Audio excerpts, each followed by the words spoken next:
قال اللہ، اللہ فرمائے گا ھذا یوم ینفع الصادقین صدقہم، آج وہ دن ہے کہ سچوں کو صرف سچا عقیدہ ہی فائدہ پہنچائے گا. فارغ ایک جملے سے ٹروتھ لورز کامیاب ہوں گے. سر کیا بات ہے، اللہ نے یہ نہیں کہا ایمان والوں کو ایمان نفع دے گا، اللہ نے کہا سچوں کو سچا. سچا کون ہوتا ہے؟ جب اس کو بات پتہ چل جائے پھر وہ دنیا کو نہ دیکھے کہ یہ سچائی میں نے سے قبول کرنا ہے. جو مسلم شریف میں حدیث ہے کہ تکبر یہ نہیں ہے کہ تم اچھے کپڑے پہنو یا اچھے دکھو، اللہ بھی خوبصورت ہے، خوبصورتی کو پسند فرماتا ہے. تکبر یہ ہے کہ تم لوگوں کو حقیر جانو اور حق بات سے عناد اختیار کر لو، دشمنی کرو.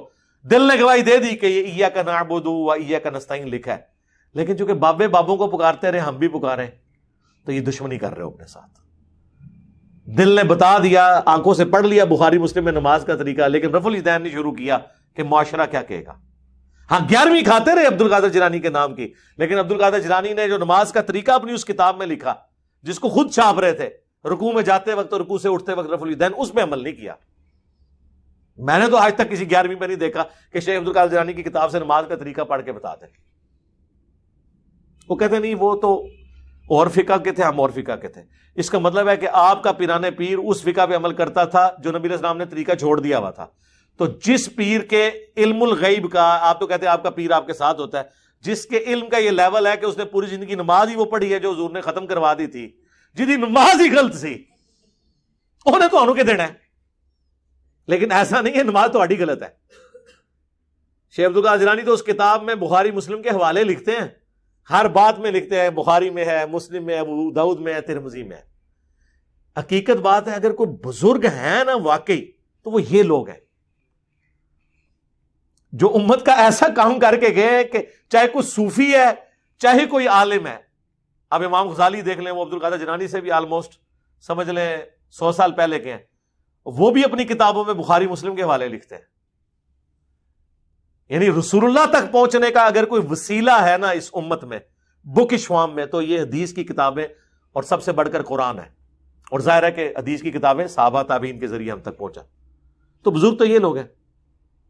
قال اللہ، اللہ فرمائے گا ھذا یوم ینفع الصادقین صدقہم، آج وہ دن ہے کہ جس دن سچوں کو سچائی ہی نفع دے گی. لہم جنات تجری من تحتها الانہار، ان کے لیے باغات ہیں جس کے نیچے نہریں بہتی ہوں گی. خالدین فیہا ابدا، اس میں رہیں گے ہمیشہ ہمیش. رضی اللہ عنہم ورضوا عنہ، اللہ ان سے راضی اور وہ اللہ سے راضی.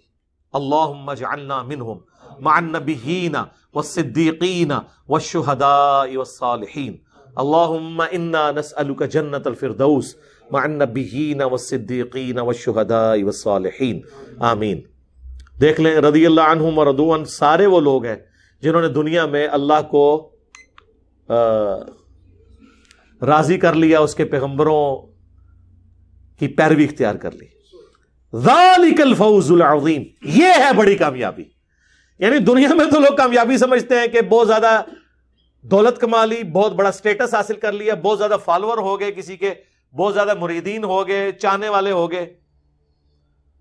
دنیا میں ایک شخص فٹ پاتھ پہ لاوارث مر جائے، اس کی لاش کا دفنانے والا بھی کوئی نہ ہو، لیکن اس نے زندگی اللہ کے لیے گزاری ہے، اسے کوئی فرق نہیں پڑتا، وہ اللہ کی جنتوں میں پہنچ چکا. رومن امپائر کی بیٹل فیلڈز کے اندر جو صحابہ تیل کے کڑاہوں میں روسٹ کیے گئے، وہ روسٹ ہوتے ہی جنت میں پہنچ گئے. صحیح بخاری میں موجود ہے نا، جعفر طیار جو حضرت علی کے بھائی تھے، غزوہ موتا میں ان کے 2 بازو کٹ گئے تھے.